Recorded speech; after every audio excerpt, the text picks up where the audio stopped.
Hi everyone, welcome to the first episode of the Ask Ron T show. We're here to. That's all right. My name is Ron Tribendis. I'm co-founder.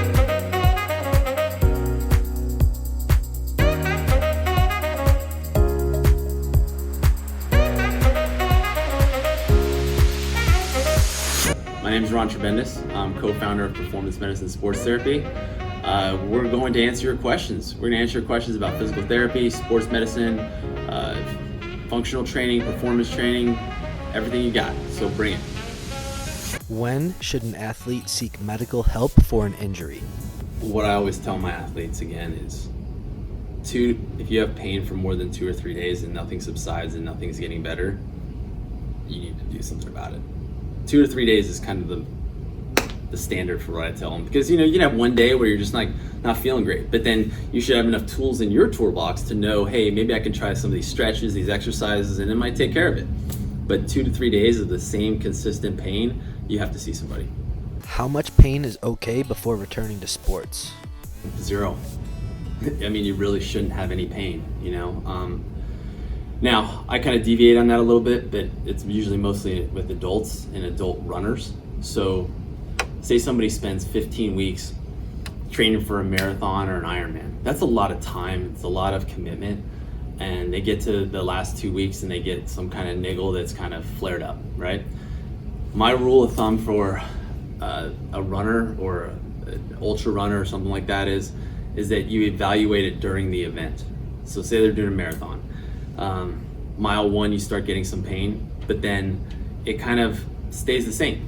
All right, it stays the same, let's keep going, right? So if your pain stays the same, doesn't get any worse, then you can keep going. But if pain gets worse per mile, you gotta shut it down, because that means something bad. It could get worse. You're gonna end up changing your gait, you're gonna end up moving funny, and then you have issues. And I guess that's the thing with all sports, is that if you have pain, you're not gonna be moving correctly. And if you don't move correctly, tons of other things could happen. I mean, say you have pain in your ankle, all of a sudden you go out and try to run or catch a football and land on that, and then your ACL goes. So pain 0, man. We gotta have 0 pain. Is running important for pitchers? In my opinion on training pitchers and working with pitchers is yes, 100%. And I would say that running is important for every sport because it builds just cardiovascular endurance. The reason why I put that post out too is that I was doing workouts with a lot of my pitchers and I'm telling them to get on the treadmill for 5 minutes and they're gassed out. I'm like, no, we got to get our running back. We got to get that endurance. You think about in a baseball game, especially for a starting pitcher, he's got to go 5+ innings. If you run out of gas, that means your form's going to break down. That's going to lead to abnormal arm action. It's going to lead to injury, right? And so what we want to do is promote that. I mean, now granted, there's periodization you need to go through in every sport. There's certain time for sprints, there's certain time for sport specific movements, there's certain time for endurance training. And I just want my baseball guys and pitchers to know that you can't take that for granted. Like, you have to do your running, you have to build that up so that you're able to hold form and be able to make it through a game. What is an off season? An off season, again, from the last question, I'm kind of building on that, is that it should be periodized. You should have times that you're doing certain things. The biggest fault that I see with a lot of our football guys or NFL guys in the off season is they literally take a couple weeks off and then they go right into their sport specific football training. There's never any breakdown of the phases that you need to go through. A lot of times when you're done with a big season after getting knocked around a lot, you're just taxed out, right? So some rest is good. You need to let your body repair and recoup. Then moving into more of learning the simple movements again, learning simple movement patterns, and building up the ability to move again, right? Because that's where injuries come from, is the lack of proper movement. And so learning those over again, retraining your body to learn how to do that, and then going through from that, getting checked out for mobility issues. Then you get into some strength and conditioning. Then you can get into some sport specific training.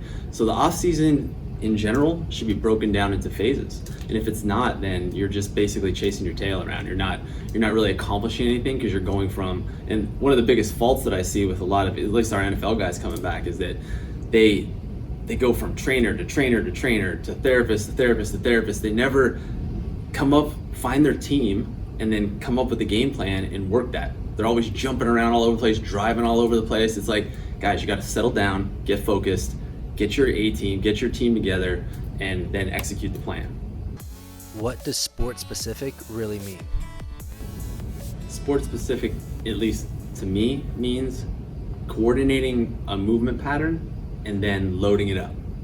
So what that looks like is, again, goes back to the simple movements, right? You can't go right into these IG fancy movements right away. It's take a step back, learn the movement pattern, break it down, and then we load it up. So we get stronger through that movement pattern. And then that should be specific to your sport. Amasia Diane asks, how can I jump higher? You know, this goes back to a little baseball stuff, but I'm sure he's asking because he's probably playing in a basketball or jumping sport. But they've done studies that show that increased velocity on a pitcher doesn't necessarily come from arm strength or strength and conditioning. They've done the study and they've proven that most of your velocity when you throw a ball comes from core, balance, and proprioception. And so at 11 years old, I would say you work in your balance, you're working just your ability to carry yourself and move properly. And then translate, once you get those movements, then translate that over to a jump specific strength and conditioning program. But for right now, just work on your balance and coordination, especially at 11, because you're gonna start going through some stuff where you're gonna have some growth spurts that you start losing that. And again, that's where a lot of kids this age get hurt, is they lose that balance coordination as they grow. They're like a puppy, right? You see a puppy flopping all over the place when they start growing, right? That's what happens with kids. And then again, that step never comes, you never come back to that simple movement step, and you keep pushing these complex movements, and they've never taken that step back to learn the proper way to move at their new whatever growth spurt, their new height, their new weight, that kind of thing. How can sports injuries be prevented? Getting to the problems before they become an injury. Again, it goes back to, I'm always saying to my patients or athletes is, if something hurts for more than 2 or 3 days, it's probably not going to go away by itself. So let's call me, let's get this taken care of. It could prevent something way worse from happening, you know, because if you have pain again, it comes back to, you have pain, you're going to be moving funny, and then that leads to further injury. So I guess, how do you prevent them? I mean, without going into all these technical things, is let's start with the simplest answer first, and it's just being aware of your body. If you're not aware of your body, then, you know, bad things are going to happen. So even the young kids that come in here, the one thing, the conversation that I have with them the most is start taking account of what's going on with your body. Start learning your body, so that if you're going to be an athlete and you're going to be a high level athlete, you know, we start really talking to them about what do you need to do to take care of yourself so that you can keep getting to the next level. And I think when I was going through, that was not talked about. I mean, we didn't have, you know, I wasn't a 15-year-old getting assessed like I assessed a 15-year-old pitcher or a football guy. You know, it's basically getting ahead of the sports injury is what it is. Prehab, making sure everything's functioning correctly. That's why physical therapy, chiropractic, massage, all that stuff isn't just for when you get hurt. I mean, if you take care of yourself and you have a plan, like, you know how we have a treatment plan for somebody when they get hurt? There's a prehab plan. So if we get to you ahead of time, we can develop a plan so you never get to the spot where you have to do a physical therapy or basically treat an injury, you know? So What can be done right after an injury to decrease its severity? You know, there'll probably be debate on this, is I'm a big ice guy. I like it. It just feels good, and it's just something, even if it's a mental thing, and it, you know, they're gonna somebody will type in a bunch of studies about how ice isn't that great, blah blah blah. I'm like, okay, but it makes me feel good. You know, I mean, it really helps. You know, even if it's sometimes you just got to know you're doing something to help yourself, right? So that, you know, it's usually people get hurt on a Saturday and there's nobody to call, nobody to do anything. At least if you know that you're trying to do something, that helps, you know, even from a mental aspect of it. So, you know, as soon as something gets messed up on me, I'm putting some ice on it, and it just feels good, helps me. So That's kind of what I would go with, especially if you don't have access to anything else. I mean, if you're just home and nothing else to do, I mean, that, and if it's an acute sprain or something, some compression, we go back to that whole, compression, get it elevated, that kind of thing too. So, When should ice or heat be used on an injury? on a fresh injury, no heat right away. I mean, I still believe in the old school, heat is going to bring fluid to the area, and we want to minimize the amount of fluid in the area right now.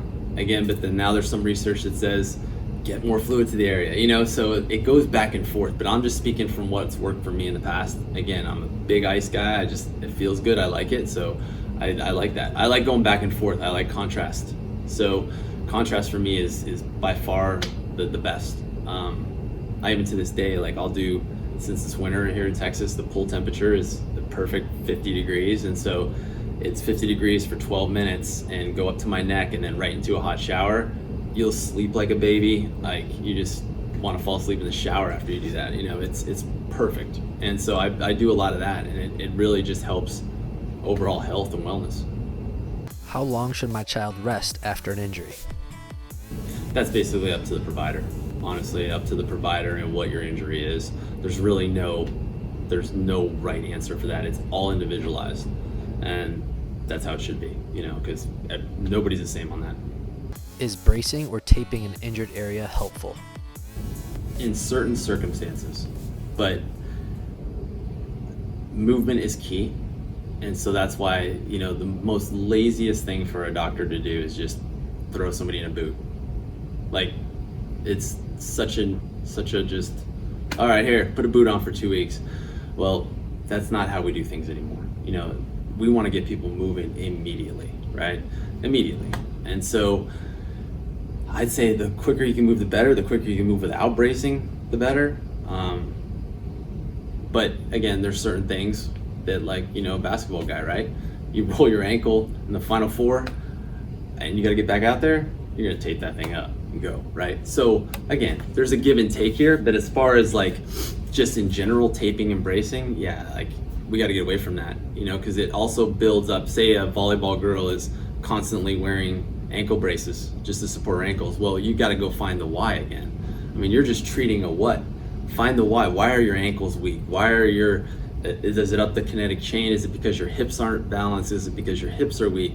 I mean, we got to look at things like that, not just throw a brace on it and then hope it doesn't happen and nothing happens, right? DK asks, what is the best thing to do for tendinitis? Figuring out where it's coming from, because tendinitis is usually a what, and we need to find the why, right? So that's a big thing we go through with our patients and our athletes is find the why. So a tendinitis just means inflammation of a tendon. That's just the diagnosis that anybody could really give you. So it's more about, again, finding that why, finding what movement pattern's not working correctly that's leading to that tendinitis. A couple things you can do for acute tendinitis is, there's a lot of debate about whether ice is good for anything. Honestly, from being an athlete myself, ice always felt good. So, the number one thing you can kind of do is ice it down. The biggest key though is to get to somebody that understands what's going on. It's not going to go away by itself. I always tell my patients and athletes, if something hurts for more than 2 days, it's probably not going to get better by itself. You need to really see a professional, a good sports medicine professional to kind of take care of that. Zach Rodriguez asks, how long should a kid train daily, and do they need to take days off to rest? Man, that's a loaded question because every kid is developed differently. I think they need to have their team around them that's watching them. They're definitely, I see a thing with kids sports that, one of the things I talk to parents about is, especially in this area, is it's very goal driven. They push their kids hard. Is it one weird thing is if I know a lot of professional athletes, and one of the things that they have in common is that they've always played multiple sports.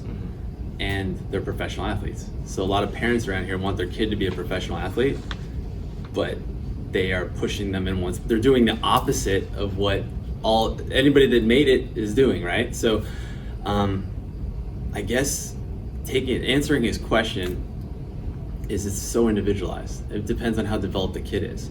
Because there's even a certain age that I see a lot of problems with young female athletes, ages 14 to 17 are very tricky ages, because usually their skill level is, they're very high skill level, but their bodies haven't caught up yet. And even boys too, it's the same kind of thing. Skill levels are so high around here and they're pushing, bodies haven't caught up, right? So what we have to do is try to figure out how to get that to even out. And the only way that that happens is, proper rest. I mean, you only absorb your workouts when you rest from them. You actually don't get better from a workout from doing the workout. You get better from recovering from the proper workout that you did. In, I guess, a generality term for this question is, yes, they deserve a break because they need a mental break. A lot of times it's more mental than it is physical. They're just gonna get burned out. And so you wanna and I think if you sit back and schedule their breaks like you would schedule their workouts, then it becomes not a surprise, oh, I have to take a day off or I have to do this. When I was coaching triathletes years ago, I would schedule their massages because they were so type A that they would see their schedule and I would actually log their massage as a workout because they were so type A that if they can log it as a workout, they're like, oh, I'll do it. But they wouldn't do it by themselves, right? So I think scheduling rest is important. Who do I call and where do I go to get medical help for an injury? Even one of our goals at our facility was to bring everything under one roof. And not just under one roof to where we were just sharing space, but under one roof to where we all communicate. No matter what you have after your last name, like, it doesn't matter. Like, I don't care what degree you have or whatever, there should be a different leader for a person's injury at a different phase, right? If the person's having surgery, the surgeon's the chief. If they're post-op, our PT is the chief. For me, being in this environment, if a return to throw program, that's my jam. That's where I come in, right? So I would tell anybody in the country or whoever's watching this is find a place that has that similar mentality to where there's a lot of services, but there is somebody that's going to be your quarterback. What I mean by that is when you go to talk to that person, they're going to direct you to the appropriate person that you need to see, because that's about checking your ego at the door and being able to go, okay, I need to do what's best. I'm not the right person for you, but I have somebody that is, right? So you have to find somebody with that mentality that you trust, that has a big enough network that they can kind of get you to the right person and kind of help you transition through this injury, so that you don't just get confused and shuffled around. And that was the need that we thought when we created this office, is that the continuity of care was bad in sports medicine because people were jumping around from provider to provider, really not getting better and not knowing what to do. So one thing I'm always even talk to providers at our clinic is be that quarterback, be that person that kind of helps that athlete with every step of the way. Be there for them. Even if you're not the answer of how to solve the problem, find somebody that is, and we're lucky enough that we have some great providers all under one roof that get that. And so we all work together, no matter what degree you have after your last name, it doesn't matter, so you got to check that ego out the door. So back to answering the question is find your team. You got to research. So what I would do, again, planning for an injury, because bad stuff's going to happen if you play sports long enough. So researching in your community and finding somebody and start putting together people, even if they're not all under one roof, at least you can kind of go, okay, well, this massage therapist kind of gets me. They like working with my PT or my chiro or, and my athletic trainer. And then you can get your group of people that you need that will communicate what's going on and not just try to fix everything, because not one person is going to fix all of your needs. What is a shin splint and how is it different from a stress fracture? Again, a little bit of a loaded question because you can have anterior, posterior shin splints. Shin splints that are posterior are a little bit more on the inside of your shin, the one that we see more often. Anterior shin splints are on the other side. So shin splint type pain that you're probably, I'm assuming you're referring to, is that pinpoint tenderness on the inside of your shin. That comes from an imbalance in that ankle or hip. So again, it's going up. It's not just the what, which is your pinpoint tenderness on the shin. It's what's the ankle doing, what's the knee doing, what's the hip doing, right? Because there's obviously being pressure put on that area for a reason. And so a shin splint and that tenderness that you feel on there is most likely a precursor to a stress fracture. So there's probably some irritation because there's a muscle imbalance, so the muscle's yanking on that periosteum on the bone, and it's just getting some irritation right on the bone, and it's almost there. Think of it like a stress fracture is like a hard-boiled egg, and so you crack that, you put a little crack in that hard-boiled egg. That's a stress fracture, right? But before that happens, you're getting a bunch of irritation, and that's more of like the shin splint type pain that you're feeling. Again, it's getting back to the why. That is definitely a what. So we have to look up that kinetic chain and figure out why you're getting that pressure and that tension on that lower leg. Vinny Segona asks, can you do too much physical therapy? So yes, you can overwork, definitely overwork with treatment. And you find that with type A athletes too. More is better, right? That's what everybody wants, right? So you definitely have to be careful, but again, it comes back to the relationship you have with your provider, your therapist, and buying into the game plan and trusting the game plan. It goes back to that other question I answered about, therapist hopping and jumping around. That's the other thing that we try to limit, is that if somebody's going to work with us, they're going to work with us, not be somewhere else and that stuff, because we don't have no control over what you're doing outside of here if you're working with someone else. So all of a sudden they're doing a treatment, then we might come back and do the same treatment, and you might end up getting hurt. It's too much. It's like, can't get dry needle twice the same day on the same tissue. It's not good, right? So more isn't better. Designing a plan, coming up and making sure you follow the plan with your provider. Vinny Segona asks, what should you do if you finish physical therapy and then pain returns? Yeah. So that's assuming you feel good after you leave and the pain returns. I would say you're on the right track because you had some relief. If you leave and there's no change, and even when I'm treating, right? If you leave and there's no change, zero change in your response, that worries me, because that means we have to deviate our plan. That course of action, that plan wasn't right. So I need that feedback to know we have to make a little detour. So if you leave and you have some relief, but then it returns, you're on the right path. It's just a matter of being patient and following the plan. River Ridings asks, what is my usual recovery process after I pitch? So that's the biggest thing that I'm working with my pitchers this year, is individualizing what they do before they throw and what they do after they throw. Because I think everybody's different what they like to do. And especially with baseball, mechanics are mechanics. So everybody's got the right way of throwing. It's just that there's certain drills and exercises that are going to benefit some person more than they're going to benefit somebody else. So it's about coming up with that routine before you throw, and the appropriate arm maintenance. And it's almost like personal preference of what really works for you to get you ready to pitch.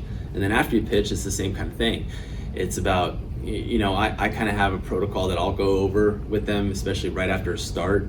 Right after a start, you got to think about there's a lot of muscle breakdown, a lot of tissue breakdown. You're not going to go right into doing a bunch of arm strengthening, right? We're just going to flush the arm, maybe some light massage, some light active release type stuff, maybe some the next day, maybe some cupping just to get some circulation in there, making sure no scar tissue forms, keeping it nice and limber through the year, because they got about, professional, it's 5 days between a start, so you can kind of have a daily protocol with the professional guys. High school's a little different. I think they have a little bit longer time, so we can kind of stagger it a little bit, but every day should be something different. And again, it differs from athlete to athlete, but you pretty much say that, your protocol should be a little lighter stuff after, then you start incorporating some throwing, they can incorporate some dry needling. It's just about what the athlete really likes and what he benefits from. And then again, baseball is very superstitious, so it's almost like once you find something that works for you, they kind of stick with it, and then we kind of just keep fine-tuning that plan to get them from start to start. River Ridings asks, is there a major difference between getting the treatment you need and not getting treatment at all? Yeah, there is a huge difference. Coming up with your game plan and your treatment post-throwing is huge, because if you think about it, if we can get that tissue to just start healing up and repairing quicker, that means, again, everything comes down. That means no pain. That means increased range of motion, so your mechanics are going to be better. So then when you hit that next start, you're just ready to go. So the treatment plan. I mean, treatment's huge. It really helps you, especially throughout a season, you know? At the first part of the season, you're like, man, you're all fresh, ready to go.